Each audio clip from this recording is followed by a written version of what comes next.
terkait mesin tersebut.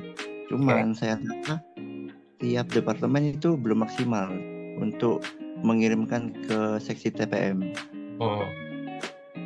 Saya rasa banyak tiap seksi itu dilakukan secara manipulasi gitu loh.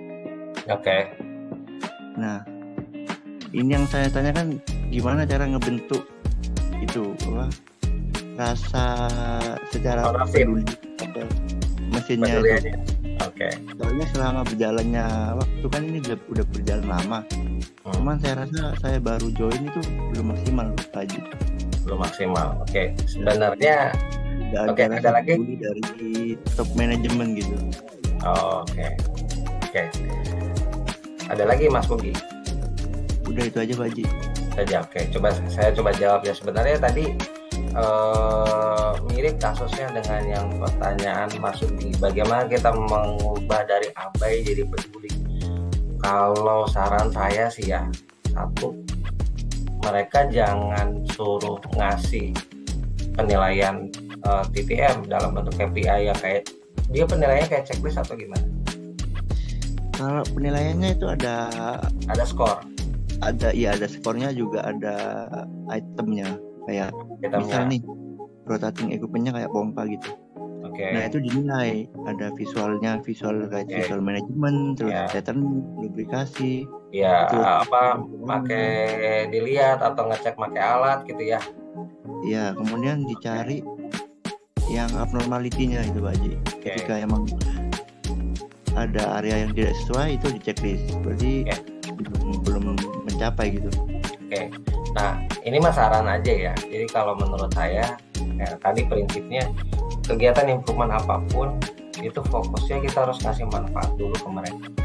Jadi manfaat itu bukan dalam bentuk checklist, itu menurut saya hanya salah satu support untuk memastikan kegiatan berlangsung. Tapi yang paling lebih efektif, mereka ngerasain nggak dengan ngelakuin kayak gitu ada manfaat buat mereka.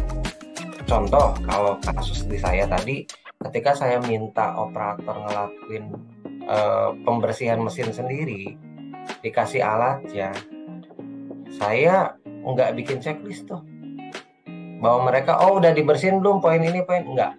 Saya cuma bilang kerusakan mesin kamu turun nggak. Jadi kita harus menilai dampaknya, impactnya Mas Bogi. Karena checklist apa itu supporting tools untuk menilai mereka ngelakuin atau enggak. Tapi menurut saya kalau kita nggak bisa ngasih dampak atau impact yang mereka rasain, yang untuk apa mereka ngelakuin? Simpelnya begitu.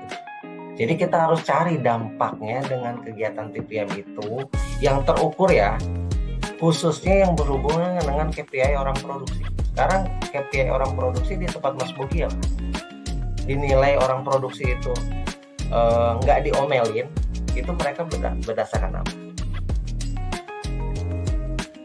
Kerjaan mereka disebut bagus kalau gimana?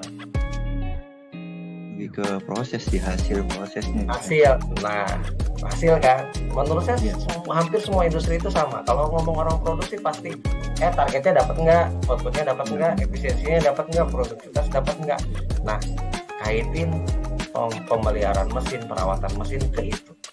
Contoh misalkan, kalau dulu sebelum TPM mesin sering rusak, sehari bisa 5 kali. Setelah TPM ada dampak nggak? Ada impact nggak? Diukur tuh. Jadi kita ngomongnya dampak, impact, bukan sekedar checklist di contreng. Karena menurut saya itu hanya supporting tools. Tapi yang saya lihat di perusahaan saya yang berjalan masih terkait breakdown maintenance sih Pak Haji. Breakdown kan? Nah itu. Nah berarti apa? TPM-nya nggak efektif. Iya Pak Haji. Kalau fokusnya masih breakdown. Nah makanya diukur dulu breakdown-nya itu. Dan checklist yang dibikin itu efektif nggak untuk menurunkan breakdown maintenance? Berapa kali kerusakan dalam satu hari? Kalau misalkan itu nggak turun, there's something wrong dengan checklist ini. Berarti harus dirubah. Apakah mereka dirubah lagi? Menurut saya ya, kalau breakdownnya nggak turun ya berarti there's something wrong. Ngapain kita ngelakuin kegiatan yang sama tapi hasilnya nggak ada? Menurut saya ya. Tapi harus kita cek langsung ke lapangan, diskusi dengan tim maintenance juga. karena kita juga nggak boleh sok tahu, harus ngomong dengan orang yang terbiasa nanganin itu, dan diskusi bareng dengan tim produksinya juga Mas Bugi. Misalkan gini, ini penting loh. Nah nanti Mas Bugi cerita pentingnya kenapa, dampak negatifnya apa kalau nggak dilakuin. Terus nanti juga tanya feedback mereka supaya kita breakdown maintenance ini turun.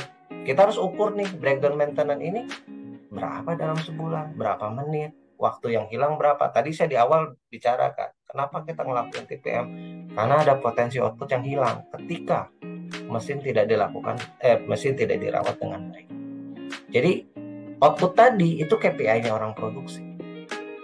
Jadi ketika kita tidak bisa mengkaitkan kegiatan improvement dengan KPI-nya mereka, menurut saya mereka pasti mikir gini, ya ngapain orang nggak ngaruh ke output gitu. Iya Pak Ji. Saya ngerasa kayak nganggap TPM ini ekstrakurikuler itu. Yes, itu. Kenapa coba? Ya karena ya buat manfaat buat gua apa gitu. Mereka pasti mikirnya gitu, dan itu masalah klasik ketika kita melakukan itu. Makanya kita harus jadi orang produksi dalam tanda kutip. Jadi kita harus ngerti masalah mereka apa yang kita lakuin bermanfaat atau enggak. Ya contoh kayak kita ngomong 5S, nanti orang di office bilang memang kegiatan kita bersih-bersih doang, nggak ada kegiatan lain apa selain bersih-bersih. Mereka lupa bahwa 5S itu sebenarnya bukan fokusnya bersih-bersih. Iya. Yang gagal, yang bukan gagal, yang jadi opportunity itu ada di kita sebagai tim improvement. Approach-nya kita harus dirubah.